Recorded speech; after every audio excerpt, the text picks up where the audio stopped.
আসসালামু আলাইকুম ওয়া রাহমাতুল্লাহি তাআলা ওয়া বারাকাতুহু। প্রিয় দেশবাসী, বাংলাদেশকে সোনার বাংলা করার ক্ষেত্রে আমাদের প্রত্যেকেরই অবদান রাখা দরকার।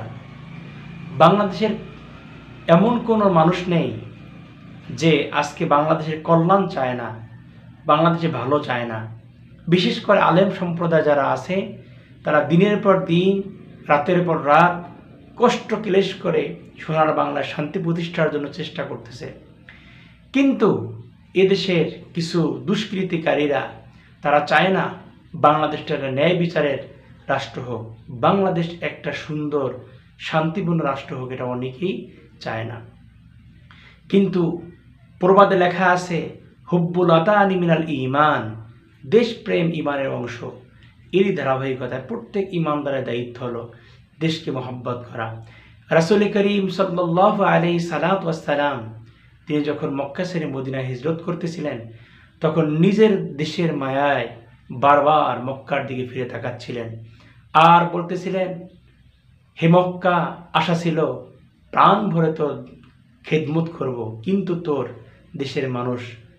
দেশের মানুষগুলা আমাকে সেই খেদমতের সুযোগ দিল না। এইরকমভাবে আমাদের প্রত্যেকেরই হৃদয়ে দেশপ্রেম থাকা ঈমানের অঙ্গ।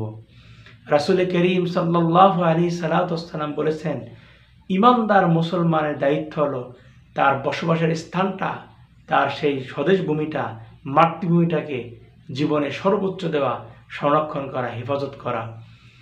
আল্লাহ রাব্বুল আলামিন রাসূল করিম সাল্লাল্লাহু আলাইহি সাল্লাতু ওয়াস সালামকে জানিয়েছেন, হে রাসূল, আমি আপনাকে এই পবিত্র নগরী, যেই নগরীতে আপনার জন্ম, এই নগরের নিরাপত্তা দিলাম, কারণ আপনি আপনার দেশকে, আপনার জাতিকে অনেক ভালোবাসতেন।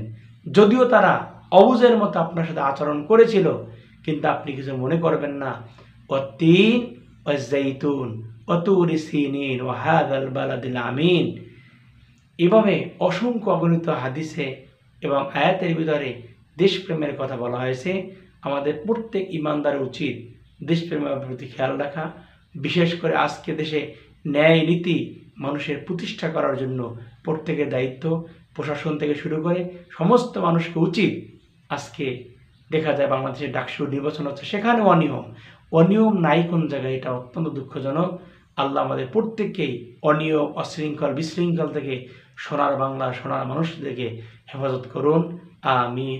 আসসালামু আলাইকুম।